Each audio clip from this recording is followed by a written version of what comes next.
So a question of my question. Predador ambiental, uma pergunta minha. A gente poderia afirmar que o predador ambiental também é um predador social? E vice-versa, e a recíproca é verdadeira? Eu acredito que você está certo. Eu nunca ouvi isso antes, mas é bastante verdadeiro. Uma pessoa que destrói o seu meio ambiente também é uma pessoa que é antissocial. Eu lembro que quando eu trabalhei com Marina Silva, e quando nós conversamos a respeito de sustentabilidade, ela sempre usou o termo socioambiental. Sempre junto, sociedade e meio ambiente, socioambiental. Uma pessoa como essa seria antissocial e anti-meio ambiente.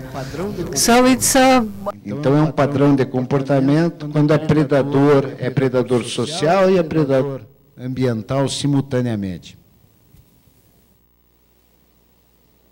Ou seja, não dá para dissociar uma coisa das outras. O predador, ele é predador de uma maneira sistêmica.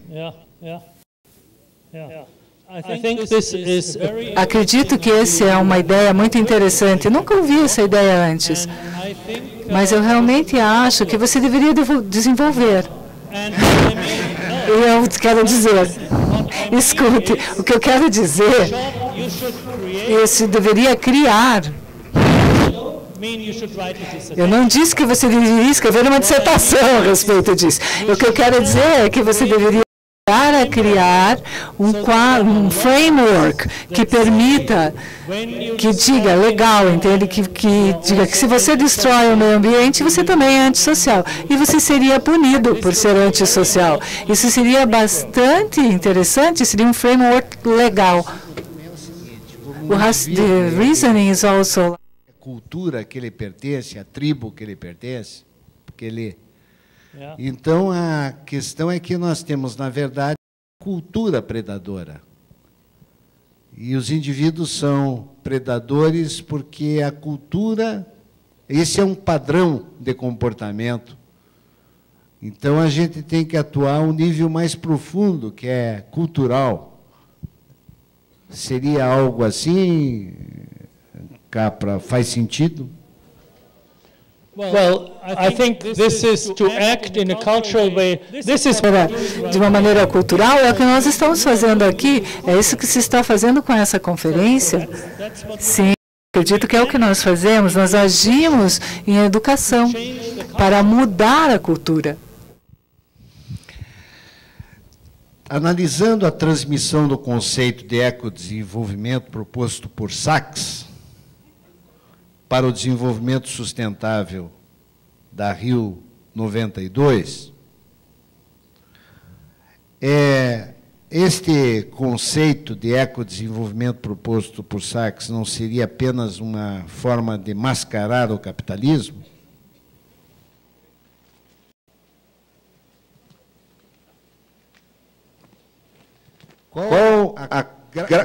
Qual o papel da gratuidade nesta nova rede de relacionamentos?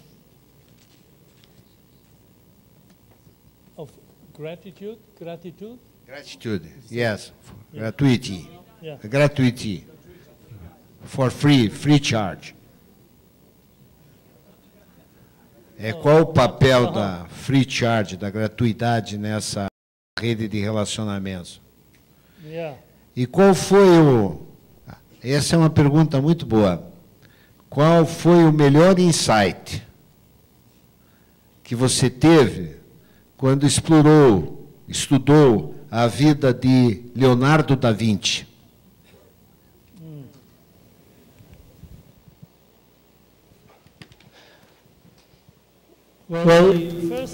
Bom, a primeira pergunta teria que ter resposta muito longa, então eu acho que não poderia fazer esse ecodesenvolvimento, o papel das cooperações, o que é geralmente conhecido como greenwashing. Você faz de conta que você é verde, mas você não quer, você só quer fazer lucro. Na verdade, isso é um assunto que é bastante importante, mas nós não temos tempo para tudo isso hoje à noite. A segunda pergunta é bem interessante. Qual é o papel da gratuidade,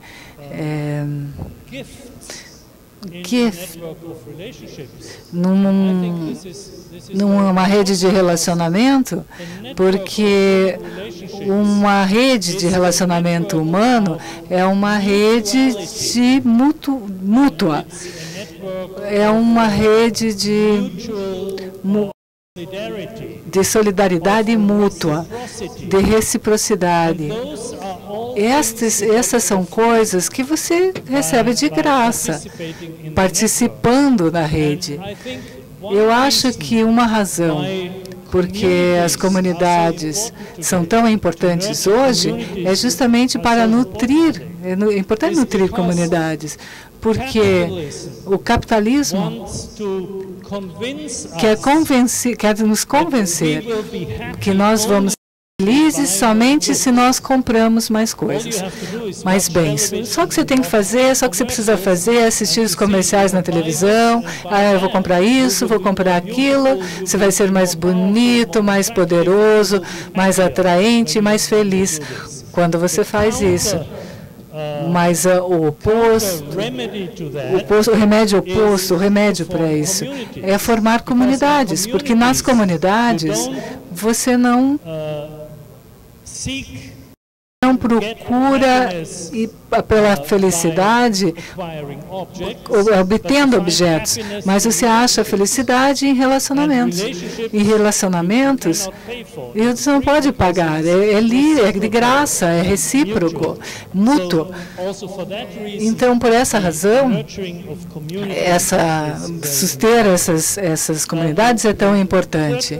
A terceira pergunta era o que eu encontrei, ou qual foi o mais inspirador insight que tive com o Leonardo da Vinci. Para aqueles que não sabem, nos últimos 6 anos eu tenho estudado a ciência de Leonardo da Vinci e publiquei um livro chamado As Ciências de Leonardo da Vinci, que foi publicado em português aqui no Brasil.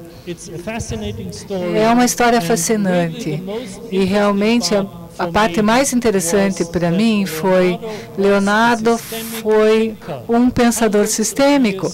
Anos e anos antes da emergência desse pensamento sistêmico, Leonardo estudava fenômenos, ele sempre relacionava a outros fenômenos e fazia conexões. Por exemplo, ele estudou o fluxo da água na terra, que nutre as plantas. E ele comparava com o fluxo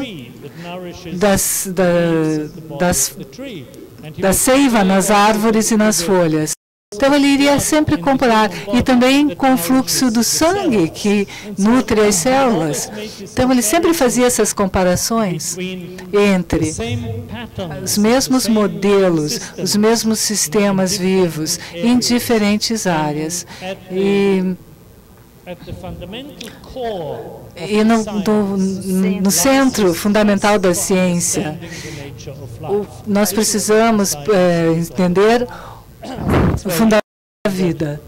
É muito interessante que Leonardo viveu 100 anos antes de Galileu Galilei, que era considerado o pai da ciência moderna. E Leonardo inventou o mesmo método científico, o método empírico que Galileu praticou anos depois. Mas a ciência de Leonardo era bem diferente. Não era uma ciência mecanicista, era uma ciência orgânica, ciência da vida. Isso foi mais inspirador, a descoberta mais inspiradora que eu tive. Fazendo uma pergunta ainda sobre Leonardo, houve uma exposição, eu vi uma exposição, falando ainda sobre Leonardo, eu vi uma exposição de desenhos do Leonardo em Boston, que tratava da visão dele de desastres no futuro. Não sei se você viu essa. Você poderia comentar qual é a tua leitura desses insights, essas visões do Leonardo?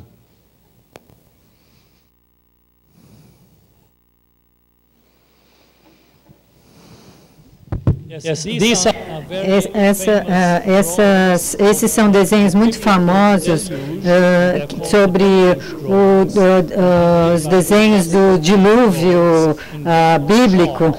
E ele fez esses desenhos com catástrofes e inundações e as forças da natureza tremendas, e as casas e os seres humanos são muito pequenos, e ele fez esses desenhos. Eu vou tentar resumir, mas primeiro, Leonardo sempre foi interessado nas catástrofes naturais. Ele tinha uma fascinação pelo poder, pela força das catástrofes. Ele era um pacifista, ele detestava a guerra, era contra a guerra, mas ele também desenhou máquinas de guerra, o que era um paradoxo. Esse poder da destruição na natureza pelos humanos. Eu acho que uma outra coisa sobre a destruição desses desenhos é que ele fez quando morava em Roma, e ele estava com 60 anos, e ele estava assim, oculto, um pouco escondido lá em Roma. Eles estavam todos escondidos. Os artistas eram chamados pelo Papa e pagos para fazerem desenhos, mas esses desenhos são muito escuros e deprimentes, e é uma parte escura da vida dele. Mas eu acho que é particularmente fascinante, do ponto de vista da ciência, que esses desenhos contêm muitas turbulências, muitos vértices e água e ar misturados, e Leonardo estudou essas turbulências por toda a sua vida. Então, esses desenhos são um resumo dos estudos do que agora chamamos de dinâmicas dos fluidos, e serve como um catálogo das turbulências dos fluidos. E a ciência acha isso muito interessante.